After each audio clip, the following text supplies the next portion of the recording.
Steve Black, founder and CEO of A Brighter Day.life and author of The 5 Rules.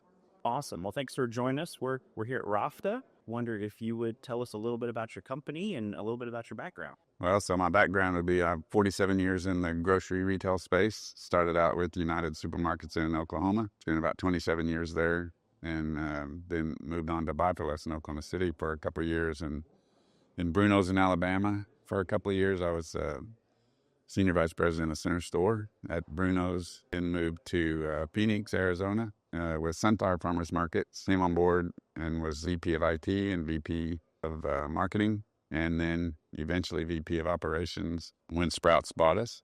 And then so when I went to Sprouts, I was VP of operations for a few months for the transition, and then became CIO and chief marketing officer at Sprouts prior to going public. And was there a couple of years, and then went to Lucky's Markets in Colorado, where we were growing the natural and organic space there around the country. Then from there, went to Rouses Markets in Louisiana, where we had 64 stores, 3 states, and I was president and chief operating officer there. 2 years ago, semi-retired, and wrote my book on the 5 rules. So I've been speaking and coaching, became a certified Maxwell speaker and coach on the Maxwell team. And then so that's what I've been doing for the last couple of years. And I was just launched an online masterclass, and hadn't announced it here at this conference with the HR share group and with the CEOs and retailers that are here, and then with all the other vendor partners that were here yesterday. So I had 3 sessions here yesterday. A lot of good positive response from the masterclass.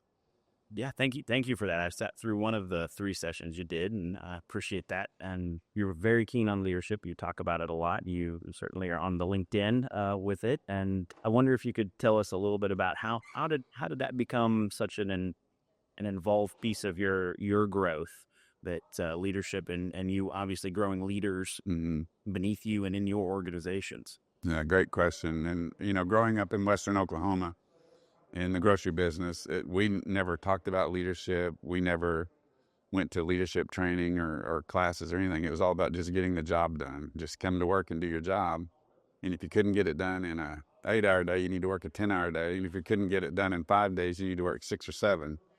And I learned early on, that's not leadership. That's a bit of slavery, driving people out the door, quite frankly. So I originally started just reading. My goal was to read 4 leadership books a year, and I did that for over a decade. And with each one of the books that I read, I picked up from 3 to 4 to 6 nuggets, what I call leadership nuggets, and began to place those into who I was. And what was really cool, and this wasn't my plan, it just happened, but you start stacking years of that, then decades of that, and you can say 20 years, 30 years, you really get pretty good at leadership. But I can tell you that leadership's all about people. Right. My rules are simple. The first rule is do your job. Second rule is be kind. And I think the whole world needs more kindness. And then the third rule is no surprises. So we have to be better communicators. And the 4th rule is no drama. And all of us know what happens when people bring drama to work. And then the last rule is protect the brand. And we're the brand. If we work for the same company, we're the brand. It's not the logo on the shirt. It's not the logo on the building. It's us. Do you find any one of those rules is harder to do than the other? Yeah, because I originally wrote these for me. I wanted to be a better leader. And these were my personal rules of doing my job and being kinder. It's easy to be kind to kind people. It's not so easy to be kind to unkind people. Gotcha. Is there any of the rules that people just immediately pick up and that you don't have to reinforce? I always talk about, too, on the do your job part is it's do. If you emphasize it's do, it's action. I've always told my teams in the stores, it's okay to hurry. When you get busy, you can shift gears and hurry. But you have so many people that just have that same pace. But when you're backed up in the front end, or you got 2 trucks needing to be unloaded, or whatever the case is, you got to be able to shift gears. Right. And then do your job. Just worry about your job.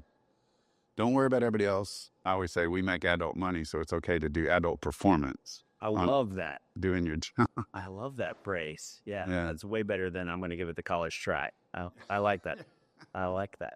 You've obviously you've built a very successful career in the grocery industry. You've got a passion for it.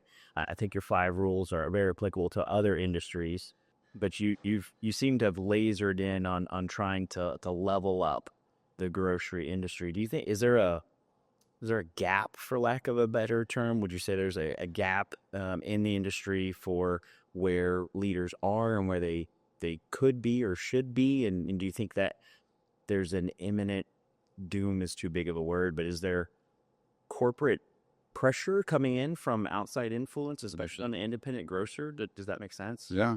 Probably the way I'd answer that is the gap is because we've had just a huge amount of people retire over the last 2 or 3 years. And that tribal knowledge of 30, 40, 50 years in the business walks out the door. And then you got somebody that's in their 20s or 30s that just doesn't have that tribal knowledge or experience. And so that is a huge gap.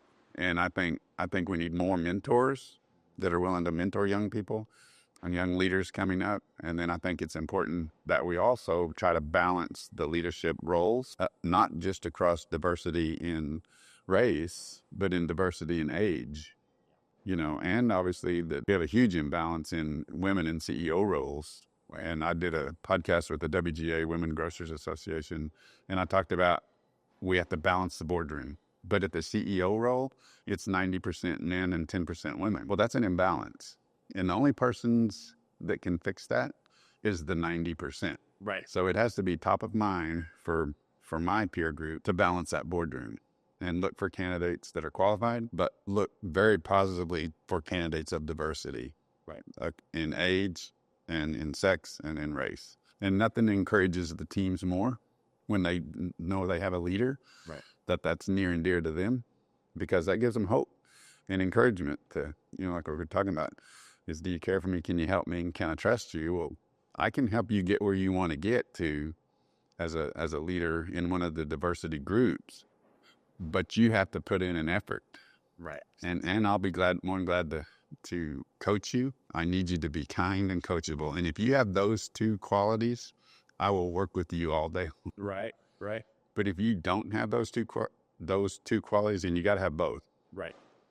You can be kind, but you don't listen. Right. And you can be unkind and you're coachable, but that combination doesn't work. You have to be kind and coachable. Right. I have a friend that says that coachability is actually the leadership superpower. Yes. Would you believe? Absolutely.